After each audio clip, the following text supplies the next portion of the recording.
Hello everyone, welcome back to the YouTube channel R N. Learning gallery. Last lecture में हमने class 11th NCERT के mathematics के जितने भी चैप्टर्स के नेम है उसके बारे में डिस्कस किया था और इस लेक्चर में हम अपने पहले चैप्टर सेट के थ्रू जाना चालू करेंगे। ये जो हमारा पहला लेक्चर होगा सेट्स में, इसमें हम डिफरेंट टाइप्स ऑफ सेट्स, हमारे पास कौन सी फॉर्म्स होती है सेट की और एनसीईआरटी की जो पहली एक्सरसाइज है सेट्स की उसके मैक्सिमम नंबर ऑफ क्वेश्चंस को कवर करेंगे।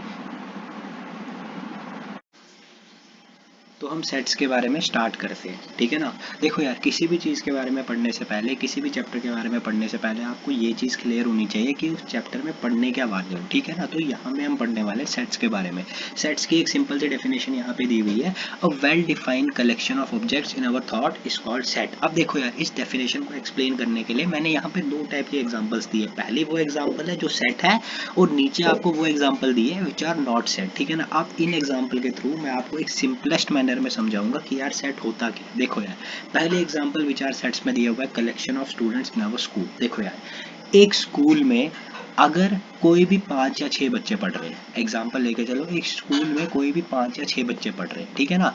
तो ऐसा तो नहीं है ना कि अलग अलग आदमी बोलेगा स्कूल में अलग बच्चे पढ़ रहे हैं। जो ये 5 बच्चे पढ़ रहे हैं स्कूल में, हर किसी आदमी से आप जिस मर्जी से पूछ लो, वो तो सेम बच्चों का नाम लेगा कि हाँ भाई ये पढ़ रहे हैं यहाँ पे। तो आप यहाँ पे सेकंड एग्जांपल देखो, collection of houses in our locality. अगर हम किसी भी एक पर्टिकुलर लोकेलिटी की बात कर ले, ठीक है ना, चाहे वो जो मर्जी लोकेलिटी ले लो, वहाँ पे हाउसेज तो सेम रहेंगे ना। ऐसा तो नहीं है कि एक आदमी के ओपिनियन में वहाँ पे डिफरेंट हाउस है, दूसरे आदमी के ओपिनियन में वहाँ पे डिफरेंट हाउस है। तो ये दोनों अगर आप एग्जाम्पल देखोगे तो ये एक वेल डिफाइंड कलेक्शन है ऑब्जेक्ट्स का, जिसमें हमको पता है कि यहाँ पे प्रॉपरली ये हाउसेज है या यहाँ पे प्रॉपरली ये स्टूडेंट्स है और हर किसी आदमी का ओपिनियन इसके बारे में सेम रहना वाला है। अब थर्ड एग्जांपल में आपको और क्लियर हो जाएगा। थर्ड एग्जांपल है कलेक्शन ऑफ नेचुरल नंबर। मेरे लिए नेचुरल नंबर क्या है, 1 2 3 and so on up to 100। आपके लिए नेचुरल नंबर क्या है, 1 2 3 and so on up to infinity, ठीक है ना। तो अगर आप किसी तीसरे, चौथे, पांचवे, छठवें या जिस मर्जी आदमी से पूछ रहे हो कि कलेक्शन ऑफ नेचुरल नंबर क्या है, तो सबके लिए तो collection of natural number same रहने वाला है। तो ये एक वेल डिफाइंड कलेक्शन है, तो इसलिए कलेक्शन ऑफ नेचुरल नंबर्स क्या है, सेट्स। तो ये तीन एग्जांपल है विच आर सेट्स। अब नीचे चलते हैं विच आर नॉट सेट्स। देखो यार, यहाँ पे पहले एग्जांपल दी हुई है 3 weak countries in the world, ठीक है। आपके हिसाब से 3 वीक कंट्रीज वर्ल्ड की जो है वो डिफरेंट होगी, आप कुछ बोल सकते हो, मेरे हिसाब से डिफरेंट होगी। आप हर कोई सी इंडिविजुअल की जो राय है इस फील्ड में वेरी करेगी, क्योंकि हर कोई आदमी अपने पैरामीटर्स पे जज करके 3 वीक कंट्रीज बोल सकता है। आप सेकंड एग्जांपल ले लो, most dangerous animals in the world. यार किसी को शेर खतरनाक लगता है, किसी को टाइगर खतरनाक लगता है, किसी को डायनासोर खतरनाक लगता है। तो यहाँ पे भी जो ओपिनियंस है वो वेरी करेगी। इसलिए जो हमारा most dangerous animals in the world है, ये भी जो है प्रॉपर कलेक्शन नहीं है, वेल डिफाइंड कलेक्शन नहीं है, इसलिए ये सेट नहीं है। 4 फेवरेट टीचर इन अवर स्कूल, यहाँ से आपको क्लियर हो जाएगा।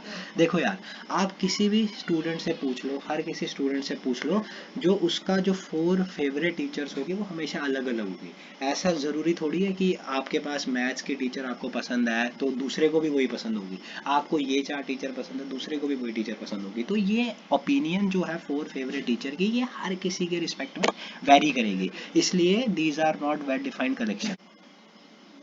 देखो यार, अब हमारे पास जो अगला कलेक्शन है वो है sweet apples in the basket, ठीक है ना। ये भी एक वेल डिफाइंड कलेक्शन नहीं है। अब इन डिफाइंड और which are not defined set, ये जो मैंने दोनों टाइप के आपको एग्जांपल दिया, इसके थ्रू अब आपको ये तो क्लियर हो गया होगा कि सेट जो है basically it is a well defined collection. लेकिन जो हमारे पास ऐसा कलेक्शन होगा जिसकी ओपिनियन वेरी कर सकती है from set, from person to person, वो हमारा वेल डिफाइंड कलेक्शन नहीं होता है, इसलिए वो सेट में नहीं आता है। अब देखो यार, मैं यहाँ पे सेट्स के डिफरेंट फॉर्म्स के बारे में जानने से पहले आपको एक चीज़ बताना चाहता हूँ, जो बेसिक थोड़ी सी नॉलेज है अबाउट द सेट्स, ठीक है। देखो यार, अगर आपके सामने आपको दिख रहा होगा तो यहाँ पे लिखा होगा कि एलिमेंट्स की डेफिनेशन यहाँ पे दी हुई है। आप देख सकते हो यहाँ पे लिखा हुआ है the objects belonging to the set are called its elements, ठीक है ना।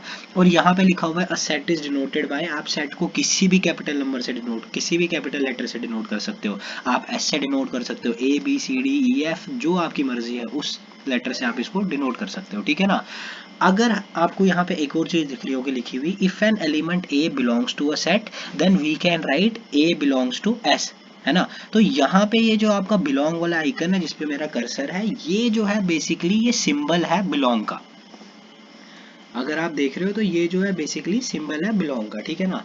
तो मैं आपको यहाँ पे बता दूं कि आपको यहाँ पे बेसिकली तीन चीज़ों की नॉलेज मिल गई होगी कि जो भी एक सेट में एलिमेंट्स होते हैं, ठीक है ना, उसको उसको बोला जाता है एलिमेंट्स। जो भी एक सेट में जो भी चीज़ होती है उसको बोला जाता है एलिमेंट्स, ठीक है ना। और एक सेट को हम किसी भी कैपिटल लेटर से डिनोट कर सकते हैं, चाहे वो एस हो, ए हो, बी एंड सो ऑन, ठीक है ना। और साथ में आपको सिंबल पता चल गया होगा कि बिलोंग्स का सिंबल जो है वो कैसे डिनोट करते हैं। और आपके नीचे, इसके नीचे एक और लाइन लिखी हुई है, if an element A does not belong to S, तो उसको हम डज नॉट बिलोंग से डिनोट करते हैं। तो आपको यहाँ पे दो सिंबल पता चल गए होंगे, belong to and does not belong to. जो ये दो सिंबल्स है, इसका यूज हम आगे आने वाली जो हमारी एक्सरसाइज है इसी लेक्चर में हम कवर करेंगे, उसमें करने वाले हैं, ठीक है ना। अब देखो ये मैं आपको बता चुका हूँ example which are not set, ठीक है ना। अब देखो methods of representing a set, जैसे मैंने आपको पहले ही कहा था कि एक सेट जो है उसकी दो फॉर्म्स होती है। एक होता है रोस्टर फॉर्म जिसको टेबुलर फॉर्म या लिस्टिंग फॉर्म भी कहते हैं, और दूसरा होता है हमारे पास सेट बिल्डर फॉर्म और रूल मेथड, ठीक है ना। आप याद रख सकते हो कि एक सेट की दो फॉर्म्स होती है जो हम मेनली इनको जिस नाम से बुलाते हैं, एक तो रोस्टर फॉर्म और दूसरा सेट बिल्डर फॉर्म, ठीक है ना। अब मैं आपको बता दूं रोस्टर फॉर्म क्या होता है। डेफिनेशन पढ़ने से पहले मैं आपको एक चीज बता देता हूँ शॉर्ट में कि रोस्टर फॉर्म में हम क्या करते हैं, करली ब्रैकेट्स में जो है सिंपली न्यूमेरिक फॉर्म में एक सेट को लिखते हैं, ठीक है ना। अगर आप ये डेफिनेशन पढ़ोगे तो यहाँ पे लिखा हुआ है, इन रोस्टर फॉर्म में लिखा हुआ है, in this type of method we list the elements of a set, separate them by the commas and enclose them within the curly brackets, ठीक है ना। आप एग्जांपल देख लो, कोई कॉम्प्लेक्स चीज नहीं है। रोस्टर फॉर्म में हमेशा न्यूमेरिक फॉर्म में सेट लिखा जाता है, ठीक है ना। हमेशा इसको करली ब्रैकेट में एनक्लोज किया जाता है और जो डिफरेंट एलिमेंट्स है उसको डिनोट किया जाता है कॉमा से। अब ये जो आपके सामने सेट है, यहाँ पे आप देख सकते हो कि यहाँ पे ए जो है वो बिलोंग करेगा इसको, ठीक है ना। यहाँ पे ए जो है वो बिलोंग करेगा इसको, ठीक है ना। यहाँ पे आप देख सकते हो जो हमारे पास ये सेट है, यहाँ पे 1 जो है सेट को बिलोंग करेगा, ठीक है ना। वैसे ही 2 भी बिलोंग करेगा, सिंबल आपको पता कैसे बिलोंग का आता है, ई टाइप होता है, ठीक है ना।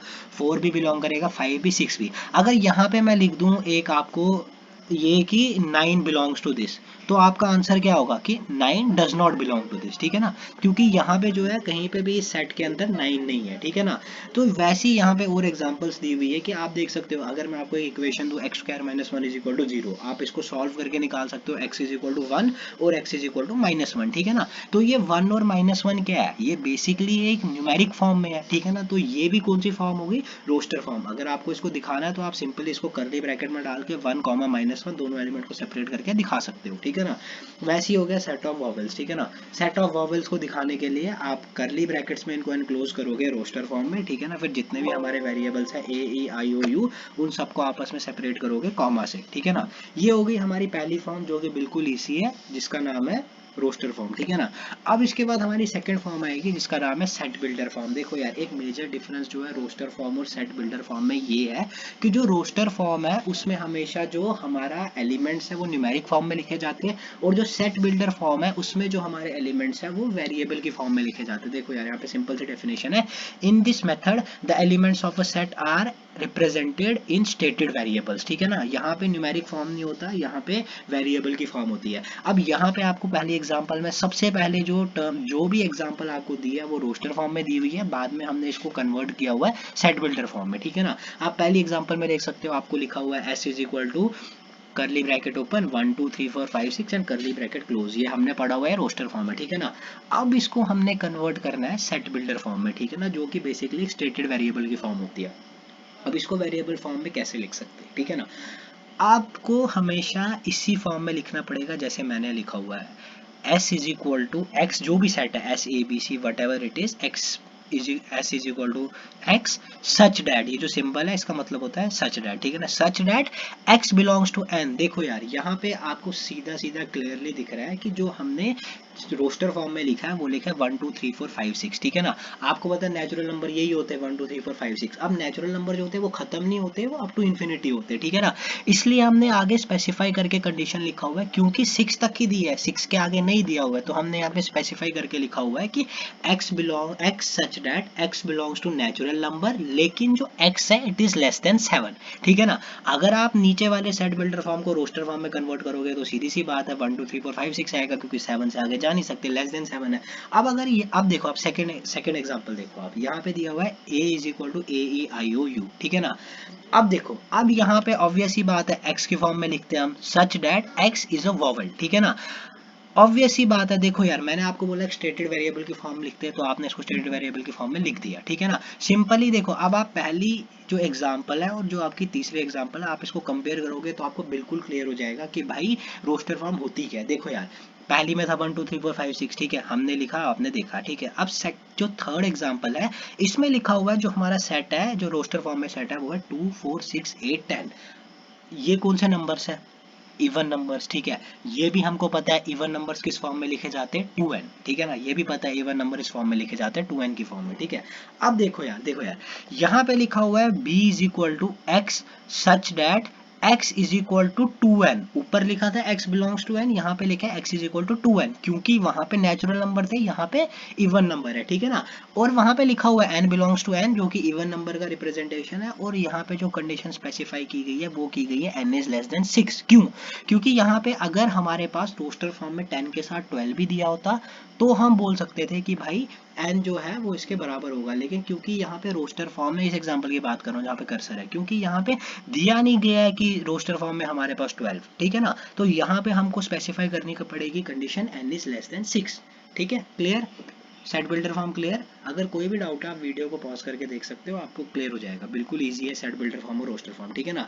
अब इसके बाद देखो यार, आगे चलने से पहले, आगे डिफरेंट टाइप्स ऑफ सेट्स को पढ़ने से पहले मैं आपको कुछ बेसिक सेट्स बता देता हूँ, ठीक है, जनरल नॉलेज के लिए, जो कि आप सिर्फ सेट्स चैप्टर में यूज नहीं करोगे बल्कि आप through out our mathematics use करोगे, ठीक है ना। देखो, set of natural numbers 1 2 3 4 5 6 and so on, ठीक है, पता है आपको, ठीक है ना। सेकंड आएगा हमारे पास set of whole numbers, W से डिनोट करते हैं, ठीक है। सेट ऑफ इंटीजर्स को I से डिनोट करते हैं, सब याद रखना पड़ेगा। सेट ऑफ रैशनल नंबर्स को Q से डिनोट करते हैं, ठीक है ना। फिर सेट ऑफ इरेशनल नंबर्स को T से डिनोट करते हैं, याद रखना। सेट ऑफ इरेशनल नंबर्स को I से डिनोट नहीं करते, T से डिनोट करते हैं, ठीक है। उसके बाद सेट ऑफ रियल नंबर्स को R से डिनोट करते हैं, ठीक है ना। देखो, यहाँ पे हम कॉम्प्लेक्स नंबर की बात नहीं करेंगे, क्योंकि जो कॉम्प्लेक्स नंबर है वो हमको, वो सेपरेटली अलग है रियल से, और वो हमको एक अलग से एक चैप्टर है उसके ऊपर पूरा जो हमको पढ़ना है, ठीक है ना। तो यहाँ पे जो सेट्स यूज हम करेंगे उसमें आ जाता है natural numbers denoted by n, whole number denoted by w, integers denoted by i, rational number denoted by q, irrational number denoted by t, और real number denoted by r, ठीक है ना। अब देखो यार, एक चीज आपको याद रखनी है, जो यहाँ पे नोट लिखा हुआ है जहाँ पे मेरा कर्सर है, कि जो भी एक सेट है, ठीक है ना, उसके उसमें एलिमेंट्स को हम कभी रिपीट नहीं करते, समझ रहे हो।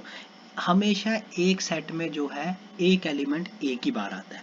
मैं आपको एग्जांपल से बताता हूँ। देखो यार, अगर आपके पास एक सेट, अगर आप एक, यहाँ पे एग्जांपल दी नहीं लेकिन मैं आपको फिर भी बताता हूँ। देखो यार, अगर आपको एक सेट दिया हुआ है, मान के चलो दिया हुआ है capital A is equal to curly bracket open, ठीक है ना, 1 2 3 3 1 2 3 3 4, ठीक है ना।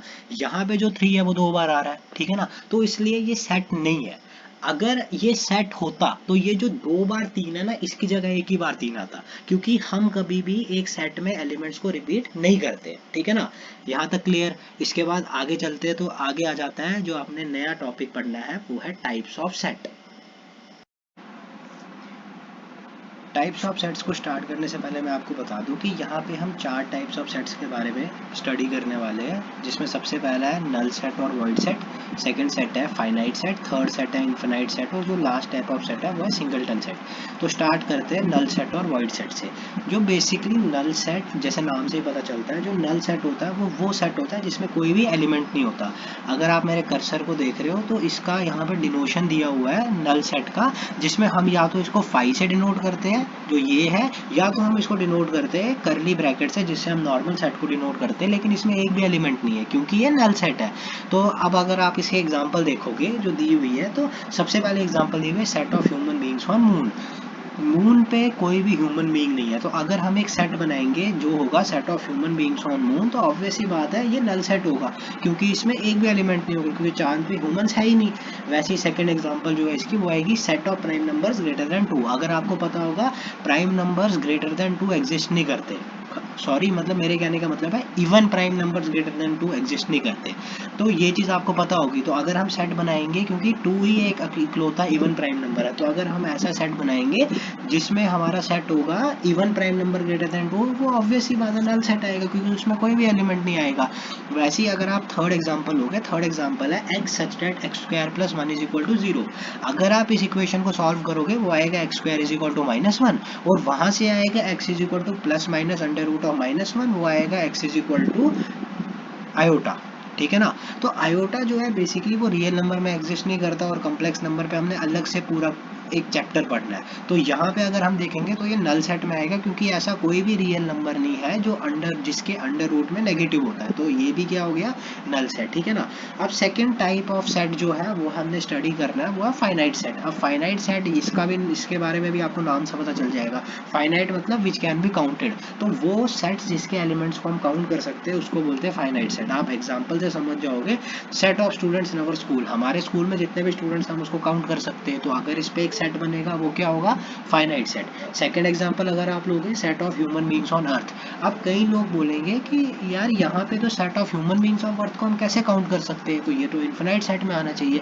लेकिन आपको पता होगा आजकल जो है पॉपुलेशन एनालिसिस होता है, तो ये डेटा जो है ये गवर्नमेंट के पास रहता है, इसलिए जो हमारा ह्यूमन बीइंग्स ऑन अर्थ का सेट है वो इनफिनाइट सेट में नहीं आएगा, वो हमारा फाइनाइट सेट में आएगा। तो थर्ड एग्जांपल आएगी 2 4 6 8। यहाँ पे हम काउंट कर सकते हैं 4 एलिमेंट्स है, कार्डिनल नंबर 4 है थर्ड एग्जांपल का। तो इसलिए ये भी क्या फाइनाइट सेट, और फोर्थ भी फाइनाइट सेट है, क्योंकि अगर आप इसको सॉल्व करोगे यहाँ पे ये आपको सेट देगा जिसकी वैल्यू होगी -1 और 1, इसलिए ये भी क्या फाइनाइट सेट है।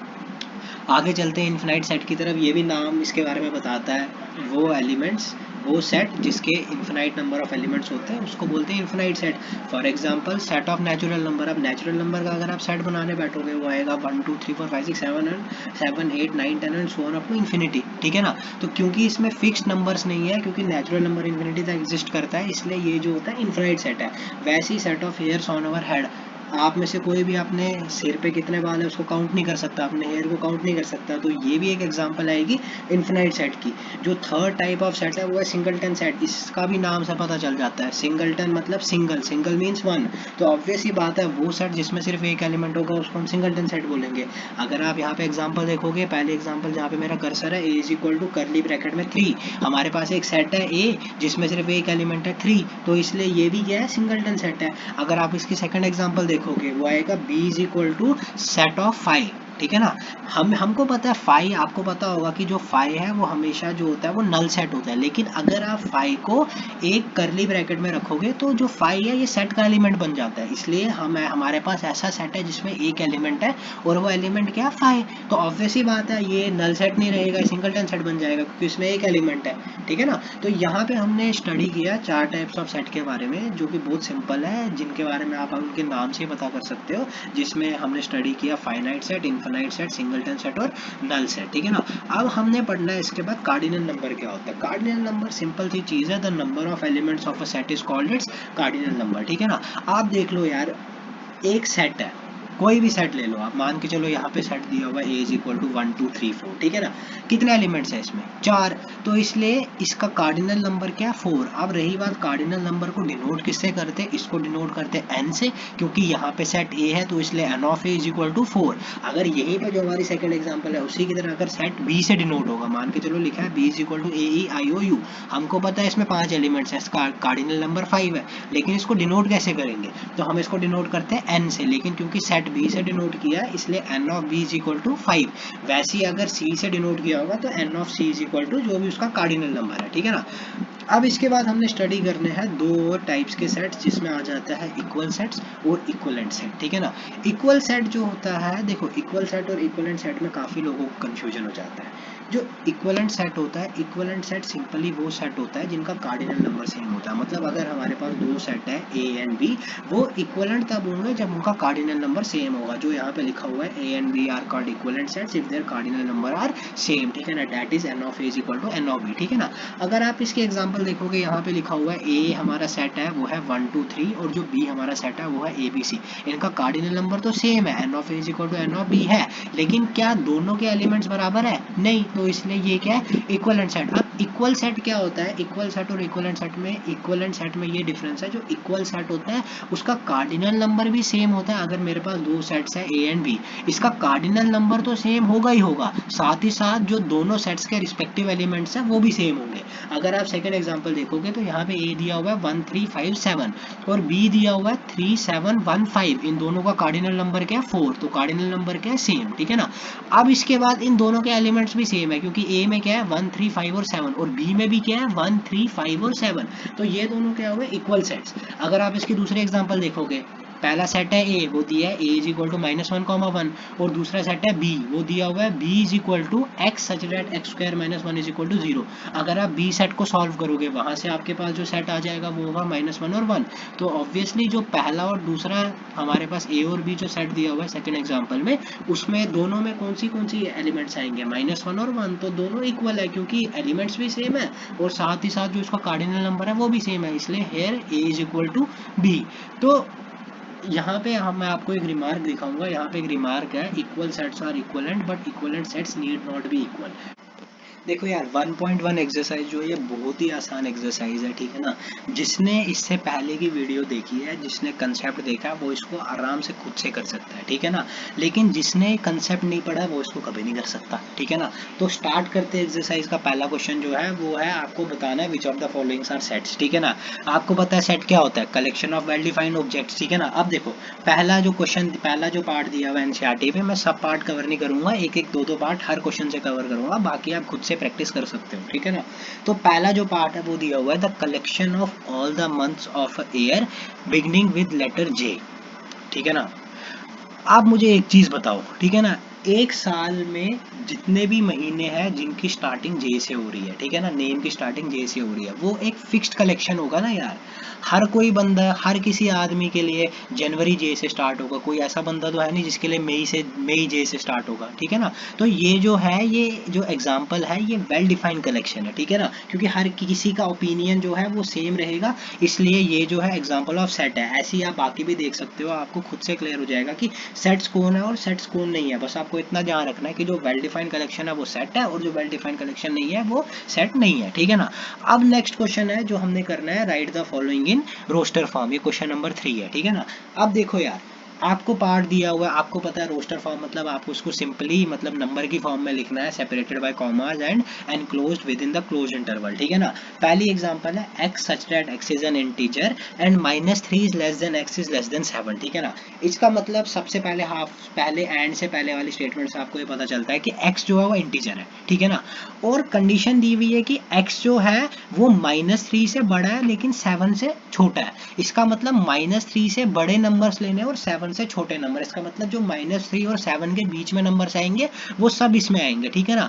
ऑब्वियस ही बात है, -3 से बड़ा क्या होगा, -2, देन -1, देन 0, देन 1 2 3 4 5 6 7 नहीं, सिर्फ 6 तक। क्यों, क्योंकि लेस देन है, लेस देन इक्वल टू नहीं है। अगर लेस देन इक्वल टू 7 होता तो हम 7 भी लिख सकते थे, ठीक है ना।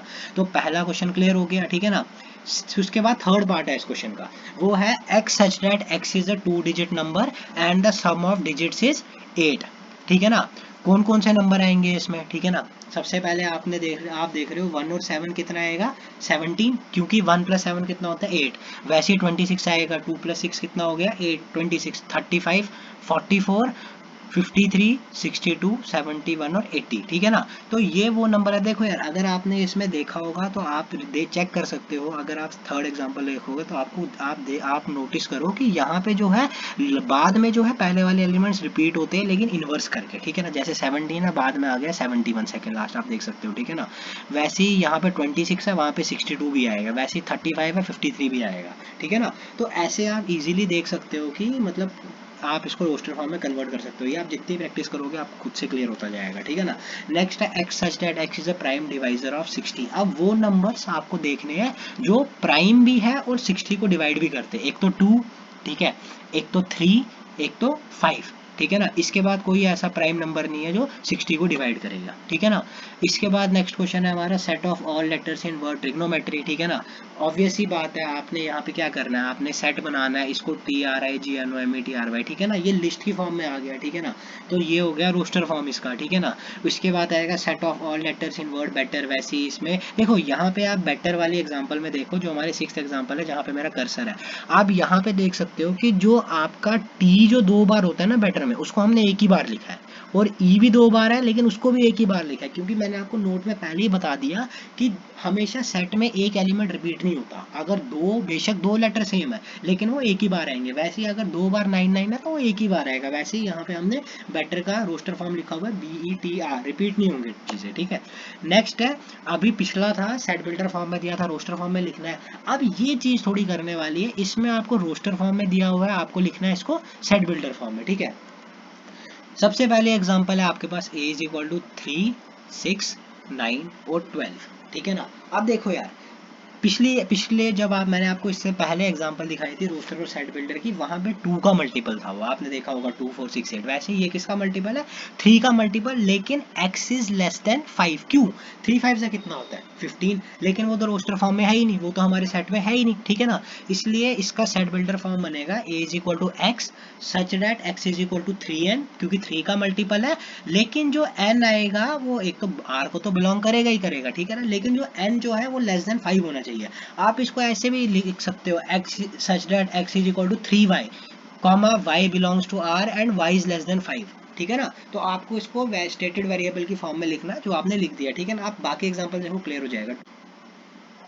देखो यार, जो आपकी नेक्स्ट एग्जांपल है, जहाँ पे मैं अपना कर्सर लेके जाता हूँ, आप इसको ध्यान से देखना, ये थोड़ी करने लायक एग्जांपल है, ठीक है। इसमें आपको दिया होगा b = 2, 4, 8, 16 और 32, ठीक है ना। अगर आप इसके सेट बिल्डर फॉर्म में जाओगे तो आप देख सकते हो कि आपको पता है पहला एलिमेंट है 2, ठीक है ना, दूसरा है 4 मतलब 2 का स्क्वायर, तीसरा है 8 मतलब 2 का क्यूब, चौथा है 2 का 4 16, पांचवा है 2 पावर 5 32, ठीक है ना। इसका मतलब x सच दैट, इसका सेट बिल्डर फॉर्म क्या होना चाहिए, x सच दैट x = 2 है बेस में, ठीक है ना, पावर क्या होगी n, ठीक है ना, क्योंकि n जो है हमारा लेस देन 6 है यहाँ पे, ठीक है ना, क्योंकि अगर हम 2 पावर 7 करेंगे तो वो बन जाएगा 64, ठीक है ना, लेकिन हमको क्या चाहिए 32, ठीक है ना। तो ऑब्वियस ही बात है, तो हम की हमारी सेट बिल्डर फॉर्म क्या बनेगी, x such that x = 2 power n, ठीक है ना, such that n belongs to n and n is less than 5, simple, ठीक है। नेक्स्ट पार्ट देखो, तो नेक्स्ट पार्ट है 2, 4, 6 एंड सो ऑन, ठीक है ना। यहाँ पे x, यहाँ पे आप देखोगे x such that x = 2n, x belongs to n, यहाँ पे कोई भी लिमिटेशन नहीं दी है कि n is less then this या n इज लेस देन और इक्वल टू दिस। क्यों, क्योंकि यहाँ पे इनफिनाइट दिया हुआ है। अगर आप रोस्टर फॉर्म में देखोगे, अगर बाय चांस यहाँ पे डैश डैश डैश डैश के बाद में लिखा होता है 16, ठीक है ना, तो यहाँ पे आ जाता है x such that x = 2n, n belongs to n, n is less than 9, क्योंकि हमारा लास्ट टर्म क्या थी 16। तो ऐसे आपको चेक करना है कि रोस्टर फॉर्म में आपको लिमिटेशन दी है या नहीं, तो उसके हिसाब से आप अपने सेट बिल्डर फॉर्म में उस लिमिटेशन को लिख सकते हो, ठीक है ना। नेक्स्ट एग्जांपल आपकी यहाँ पास आएगी e = 1, 4, 9 and so on up to 100, ठीक है, जैसे मैंने ऊपर बताया था। तो यहाँ पे आपको पता है, यहाँ पे आएगा x such that x = n square, ठीक है ना, ये सारे नंबर स्क्वायर्स है, 1 का स्क्वायर 1, 2 का स्क्वायर 4, 3 का, ठीक है ना, 9, ऐसे ऐसे करके सो ऑन अप टू 10 का स्क्वायर 100, ठीक है ना। लेकिन n जो होगा लेस देन 11 होगा। क्यों, 10 स्क्वायर कितना होता है 100, वो है, लेकिन 11 स्क्वायर कितना होता है 121, वो नहीं है। तो ऑब्वियस ही बात है, यहाँ पे खत्म हो जाएगा n इज लेस देन 11 पे। नेक्स्ट क्वेश्चन जो है हमारा एनसीईआरटी का, वो है list all the elements of sets. तो जो इसमें आपका पहला पार्ट है वो आएगा a = x such that x is N odd natural number. जिसने कंसेप्ट वाला पार्ट मिस किया है वो कंसेप्ट देख लो, वहाँ पे मैंने बताया है एलिमेंट्स जो होता है, एलिमेंट्स कुछ नहीं होता है, बल्कि जो सेट में जो चीज़ सेट को बिलोंग करती है या जो चीज़ सेट में होती है उसको उसका एलिमेंट बोलते हैं। तो यहाँ पे जो है हमारे पास पार्ट है a = x such that x is N odd natural number. तो ऑब्वियस ही बात है, ऑड नेचुरल नंबर का मतलब 1 होगा, 3 होगा, 5 होगा, 7, 9, 11 so on up to infinity. क्योंकि अगर आप पार्ट में देखोगे तो कोई कंडीशन नहीं दी है, ऐसा नहीं दिया है x is N odd natural number and x is less then 15 या x इज लेस देन 17। तो अगर वैसा दिया होता तो हमको उस हिसाब से यहाँ पे रुक जाना था, फिर सो ऑन अप टू नहीं आता। लेकिन यहाँ पे नहीं दिया है, तो यहाँ पे आएगा 1, 3, 5, 7 and so on up to infinity, ठीक है। सेकंड पार्ट है इसका x such that x is an integer, comma -1/2 is less than x is less than 9/2।